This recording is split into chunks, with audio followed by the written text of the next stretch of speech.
Marc Rebillet is an idiot who makes money by being an idiot.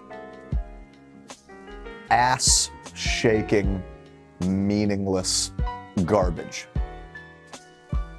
First instrument I learned to play was the piano, and it is still the only instrument I know how to play.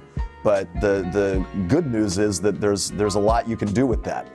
You can pretty much play a wide range of instruments using a keyboard, thanks to software. So I haven't really found myself needing to learn anything else, although I definitely would like to. If you're at a show, if you're at a live show, the entire show is improvised. There's nothing planned. There's no set list.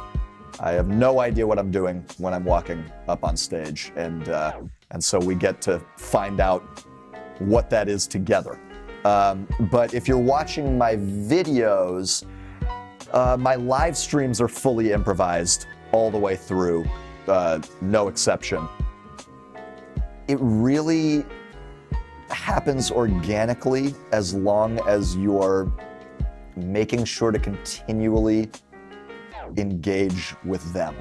I mean, even when there's no one watching, especially when there's no one watching, I think it's a matter of continuing, and I think every creator or whatever will tell you this, that it's just a matter of consistently making things for an audience to watch.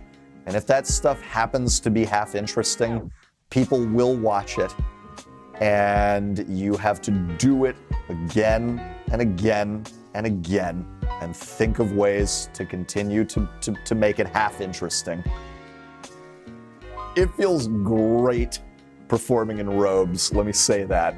Was not an intentional thing, and neither is the robe thing, but I'm glad that there's something there, because it's very comfortable to perform in. I think I own a paltry total of 3 robes. I don't have many robes, which sucks. I really need to step the robe game up. But what I do is, if I'm playing a show, I don't always play a show in a robe, but if I'm staying at a hotel that has a robe, I'm wearing that robe on stage. And so I bring it to the gig, and I put it on, and I'm playing in a robe. I did a long special for 5,000 subscribers there, and afterwards we did a Q&A, and the owners of the restaurant were asking me questions that were being asked by the commenters, and one of them brought up that people on the comment thread were calling me Loop Daddy, and how did I feel about that?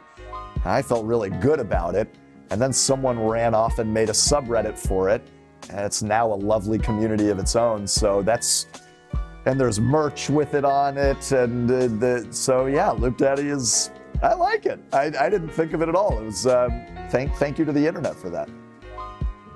I spent 10 years really working all sorts of jobs, from waiting tables to executive assistant to mortgage loan servicing to customer support, phone line, change my password kind of shit. But the journey really was just a matter of working those jobs long enough to feel fully and completely defeated by them, to the point that losing one of those jobs made me realize, okay, before I go out and get another one, I've really got to take a crack at this. You can expect songs you've never heard before, because I won't have heard them before either. They'll all be made up, so we'll get to do that together, and you'll get to experience some merchandise for the first time on tour. I'm bringing merch,